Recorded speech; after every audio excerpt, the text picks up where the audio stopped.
So the basic rule for making beige would be to mix a brown color, like a dark brown color or any shades of brown with white. And mixing different shades of brown will create different, of course, shades of beige. And you can adjust it based on what beige you're looking for. For example, here I tested a few colors that you also may have in your acrylic paint set. So that was a Van Dyke brown, very dark brown. So the more white you add, the lighter it will become. But it still will be very powerful color.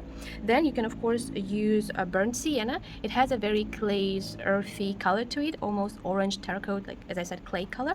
So if you need this nuance, you can use that one. Also, you can use yellow ochre or raw sienna, and they will make very light yellowish kind of beige color. But also you can add them to other mixes. For example, here I was mixing raw umber with white, and it will have like a gray beige color. But if you mix in a little bit of yellow ochre, it will create a yellow undertone that will be very much like beige.